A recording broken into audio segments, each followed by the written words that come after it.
मदुराई नाम के गांव में रामा और उसकी पत्नी शांता रहती थी। वो दोनों खेती में काम किया करते थे।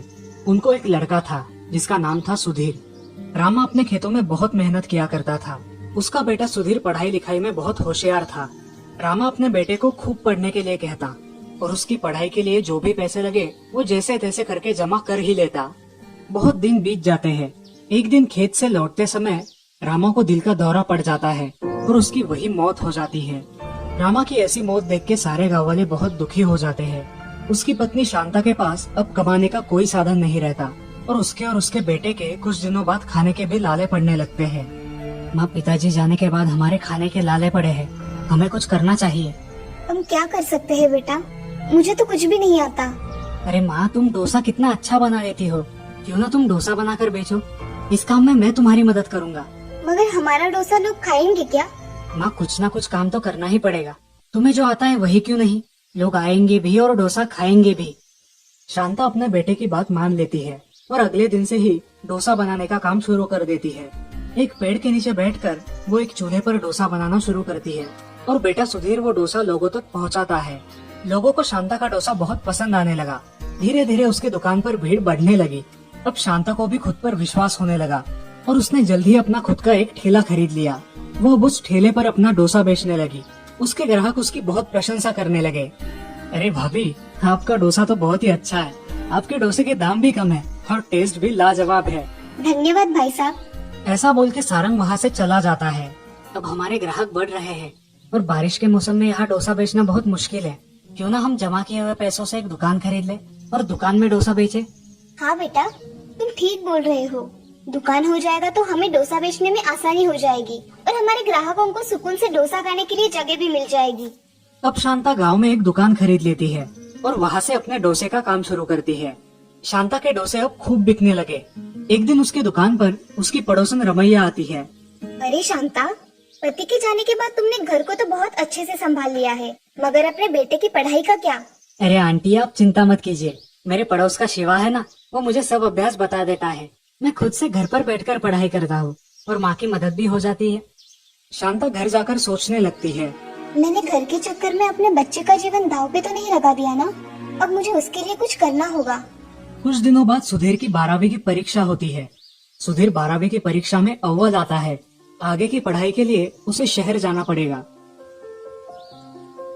अरे सुधीर, तुझे तो अच्छे मार्क्स मिले हैं। तुम इंजीनियरिंग की पढ़ाई करने अब शहर जाओ। माँ, मैं तुम्हें छोड़कर कहीं नहीं जाऊंगा। और रही बात पढ़ाई की, तो मैं घर पर ही पढ़ लूंगा, अब तक जैसे किया है। नहीं बेटा, आज तक तुमने बहुत कष्ट किए हैं। अब मैं चाहती हूँ कि तुम तुम्हारी पढ़ाई पर ध्यान दो और अपने पिताजी का सपना पूरा करो। माँ, मैं तुम्हारी और पिताजी की इच्छा पूरी करूंगा। मैं मन लगाकर पढ़ाई करूंगा। बेटा, तुम यहाँ की कोई चिंता मत करो, मैं यहाँ सब संभाल लूंगी। सुधीर पढ़ाई करने शहर चला जाता है और इधर शांता भी अपने दुकान में अच्छी तरह से काम करने लगती है। हाथ बटाने के लिए वो अपने साथ 2 औरतें भी रख लेती है। उसका धंधा बहुत अच्छा चल रहा था और वहाँ सुधीर भी अच्छी तरह से पढ़ाई करके एक इंजीनियर बन गया था।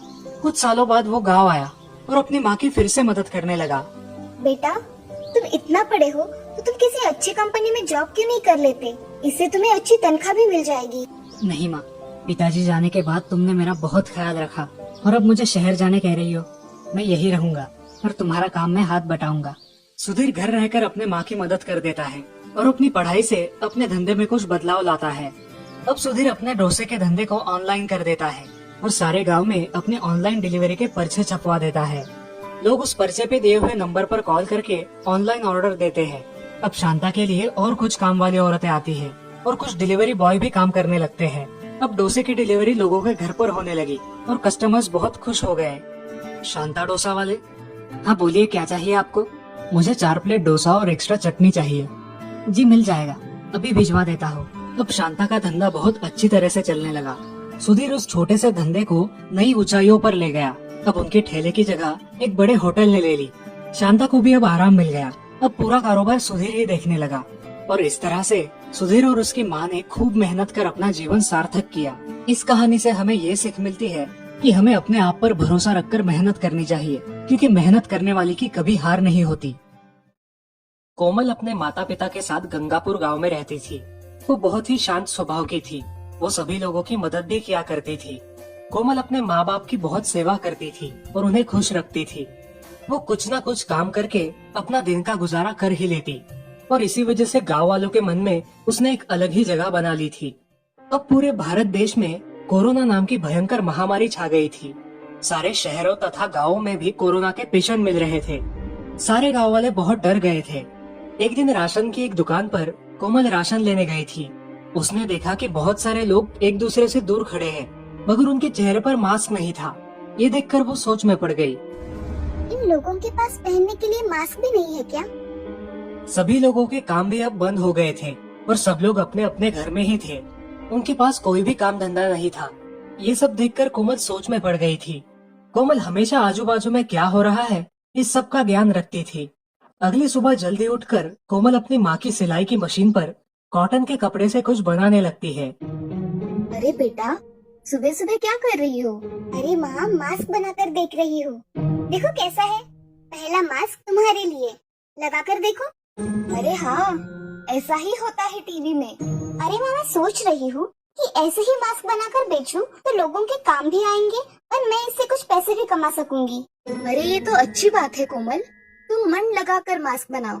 ये कहकर माँ घर में चली जाती है और कोमल मास्क बनाने लगती है। देखते ही देखते कोमल ने दिन भर में 50 मास्क बना लिए और एक बैग में उन्हें भरकर वो बाजार जाकर बेचने लगी। उसके बनाए हुए मास्क सभी को बहुत पसंद आए। उसने सारे मास्क कम दाम में ही बेच डाले। अब ऐसे ही कोमल हर रोज मास्क बनाती और बाजार जाकर बेचा करती थी। ये सब देखकर उसकी पड़ोसी राधा बहुत जल रही थी। अब वो भी मास्क बनाने लगी, लेकिन उसके मास्क कोई नहीं खरीदता था क्योंकि वो बहुत महंगे थे। अब राधा कोमल से बहुत जलने लगी और एक दिन रात को चुपके से जाकर उसने कोमल के बनाए हुए मास्क पर कुछ कलर डाल दिया और सुबह मजा देखने के लिए आंगन में आकर खड़ी हो गई।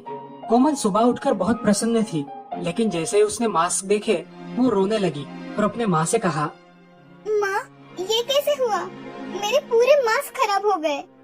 बेटी, चिंता मत करो, ये जरूर किसी की चाल है। तुम और मास्क बनाओ और बाजार जाके बेच आओ। कोमल अपना रोना बंद करके मास्क बनाने बैठ जाती है। ये देखकर राधा को बहुत गुस्सा आता है और वो अपने घर में चली जाती है। ये सब कोमल देख लेती है और समझ जाती है कि ये सब राधा की करामत है। कोमल वापस अपने मास्क बनाने में मग्न हो जाती है और किसी का द्वेष नहीं करती।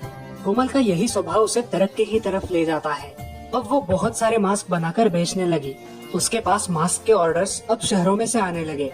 उसने अपने साथ 5 औरतों को लेकर अपना छोटा सा व्यापार शुरू कर दिया और शहरों से बड़े बड़े ऑर्डर लेने लगी। अब लोग कोमल को बड़ी इज्जत देने लगे और वो गांव में मास्क वाली कोमल के नाम से जानने लगी थी। इस कहानी से हमें ये सीख मिलती है कि अपनी कोशिश कभी नहीं छोड़नी चाहिए। मेहनत का फल मीठा ही होता है।